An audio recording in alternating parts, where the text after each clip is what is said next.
In today's You Ask, I Answer, Judy asks, when measuring engagement rates on social media platforms like Twitter, LinkedIn, Facebook, etc., what metrics do you recommend using for an accurate measure of engagement? Is it the number of engagements, like likes, comments, shares, divided by post reach, or total followers, or some other metric? Great question, and it depends on what data you have available. If you're analyzing your own metrics, and you don't care about what anyone else is doing, I would suggest using your own data, the post reach divided by the total number of engagements. That is going to be the most accurate level of engagement because when you download data from social platforms, especially LinkedIn, you get a lot more data about your own stuff, but you get nothing about anybody else's. Now, if you're doing competitive analysis or landscape analysis, you're going to have to use overall size of audience and then divide that by the number of engagements, because for a lot of the third-party tools, they can only see the size of audience. They can't see the individual post reach.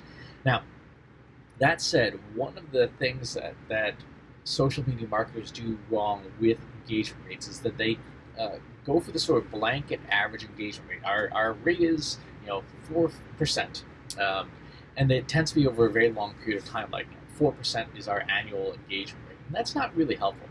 The reason why is that in the same way that we look at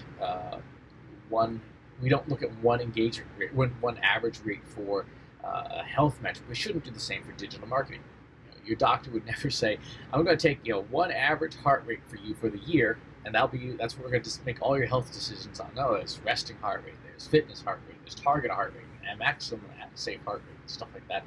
And you want to know, during exercise, is this rate going in the right direction, things like that. In the same way, you don't want to do that with that blanket average social media engagement rate. Instead, you want to measure engagement over time and visualize it and study those rates during each of these time periods to see what's happening, because a continuously declining engagement rate would be more important to know than an average of that rate overall. The average kind of squishes the trend down to nothing. So let's look at a real quick example here. We're going to go ahead and let's take a look at some social media data for some B2B companies. First thing we're going to need to do is put together the engagements themselves. Do likes plus comments. This is Instagram data, so we don't have access to shares. There are no shares in the Instagram API yet. And then we're going to need to create an engagement rate. So we call that engagement rate, which is engagements divided by, in this case, because again, we don't have access to the individual page data, we're going to have to use that. So if we put up engagement rate as is, here, let's do engagement rate and make this an average so that we can see the average better, and slap a label on it, and let's fit this to the view.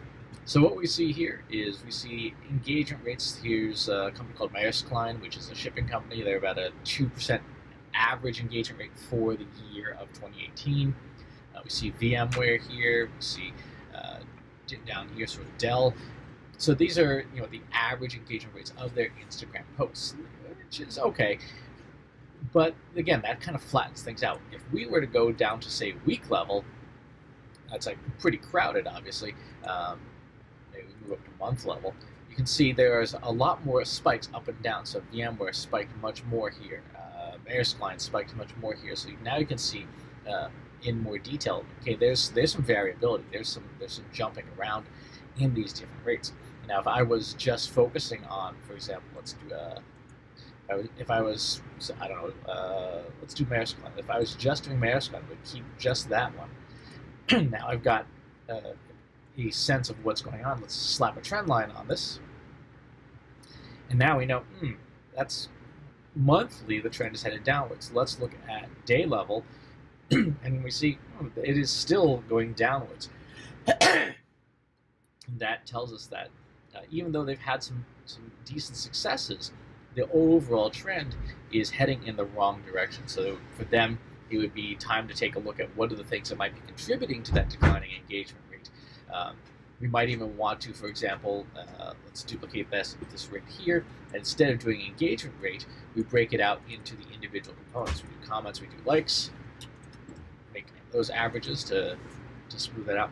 And we see that it's the likes that are going down. Comments are actually slightly going up on a day level. So if we are being measured on engagement rate, this would be, we want to increase those likes to boost that rate. Now, here's the other catch. The engagement rate itself is a meaningless metric in the grand scheme of social media marketing unless it is tied to something else. So if we did a statistical analysis that determined that engagement rate resulted in more traffic to the website and more form fills and so on and so forth down that marketing operations funnel, then this would be worth spending a lot of time on. But until we have that attribution analysis, the engagement rate itself is not super important. Right? It's a metric that has no context. So the first part for measuring any kind of social media is to figure out the attribution model. How much does social media contribute to, or is the last touch within the marketing operations funnel for overall conversions? And then if we see that there's a good, strong mathematical relationship, then go up the social media funnel into all these different metrics to figure out what of the social metrics we have access to is driving that down funnel activity. So great question, Judy. As always, please subscribe to the YouTube channel and the email newsletter. Happy to answer questions about this, and maybe we'll do a follow-on video at some point on attribution analysis. But this is how you would do these engagement rates based on the data that you have available. So choose wisely. Thanks for watching, and talk to you soon. If you want help with your company's data and analytics, visit braintrustinsights.com today and let us know how we can help you.